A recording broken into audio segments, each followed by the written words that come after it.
নমস্কাৰ এটি গুৰুত্বপূৰ্ণ বাতৰিলৈ ষ্টুডিঅ'ৰ মজিয়াত মই উৎপল দাস ঐতিহাসিক শিৱসাগৰ জিলাৰ শিৱসাগৰ চহৰৰ এটি ধৰ্মীয় অনুষ্ঠান বাৰোৱাৰী পূজা সমিতিৰ বাৰ্ষিক সাধাৰণ সভাখনি এটি গাম্ভীৰ্যপূৰ্ণ অনুষ্ঠানেৰে অনুষ্ঠিত হৈ যায় নিউজৰ বিশেষ প্ৰতিবেদন শিৱসাগৰ বাৰোৱাৰী পূজা সমিতিৰ উদ্যোগত প্ৰতি বছৰে শিৱসাগৰ নগৰৰ কালীপ্ৰসাদ সোঁৱৰণী ভৱন প্ৰাংগণত ব্যতিক্ৰমভাৱে আয়োজন কৰি অহা দুৰ্গা পূজা ভাগি এইবাৰ ৯২ বছৰত ভৰি দিলে এইবাৰো বাৰোৱাৰী পূজা সমিতিৰ উদ্যোগত আৰু বাৰোৱাৰী মহিলা মঞ্চৰ সহযোগত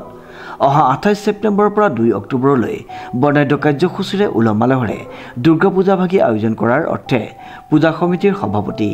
দয়াল খাউণ্ডৰ পৌৰোহিত্যত শিৱসাগৰৰ বাৰোৱাৰী কলাকৃষ্টি কেন্দ্ৰৰ প্ৰেক্ষাগৃহত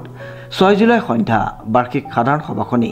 অনুষ্ঠিত হৈ যায় বাৰোৱাৰী পূজা সমিতিৰ তৰফৰ পৰা আপোনালোকক সকলোকে সম্ভাষণ জনাইছোঁ আজি বাৰোৱাৰী পূজা কমিটিৰ বাৰ্ষিক সভাত মই প্ৰথমবাৰৰ কাৰণে যুটীয়াভাৱে প্ৰদীপ কান্তি দাসৰ সৈতে সম্পাদকৰ দায়িত্ব পাইছোঁ আশা কৰিছোঁ আগৰ কেইবছৰৰ দৰে এইবাৰো পূজাভাগ সুন্দৰকৈ আৰু নিয়াৰিকৈ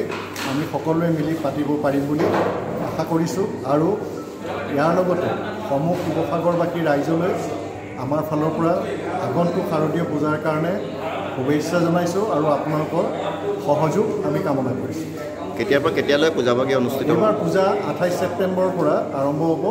আৰু ২ অক্টোবৰত শেষ হ'ব এই 4দিনীয়া পূজাভাগ উপভোগ কৰিবলৈ আৰু আপোনালোকৰ দৰ্শনৰ কাৰণে খোলা থাকিব ৰাতিপুৱাৰ পৰা গধূলিলৈকে ৰাতিলৈকে আৰু আমাৰ বিভিন্ন সাংস্কৃতিক কাৰ্যসূচীও হয় আপোনালোকক উপভোগ কৰিবৰ কাৰণে আমি ইয়াৰ দ্বাৰা নিমন্ত্ৰণ জনাওঁ বাৰোৱাৰী মহিলা মঞ্চৰ মহিলাসকলে পৰিৱেশন কৰা গীতেৰে আৰম্ভ হোৱাৰ সভাৰ উদ্দেশ্য ব্যাখ্যা কৰে সম্পাদক মৃদুল কুমাৰ অধ্যাপকে আনহাতে বাৰ্ষিক প্ৰতিবেদন পাঠ কৰে কোষাধ্যক্ষ প্ৰশান্ত ঠাকুৰে জ্যেষ্ঠ সমাজসেৱিকা গৌৰী ভাগৱতী সন্মানীয় অতিথি হিচাপে উপস্থিত থকা সভাত তেখেতৰ লগতে সভাপতি দয়াল খাউণ্ড বাৰোৱাৰী মহিলা মঞ্চৰ হৈ উৎপলা শ্ৰুতিকৰ বৰুৱা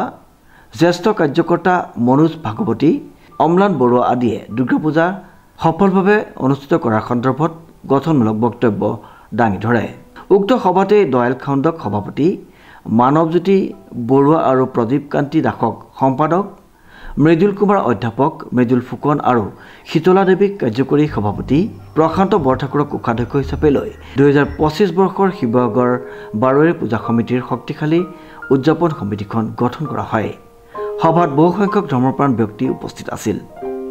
শিৱসাগৰৰ পৰা অমিত কুমাৰ শৰ্মাৰ এক বিশেষ প্ৰতিবেদন নিউজ নাও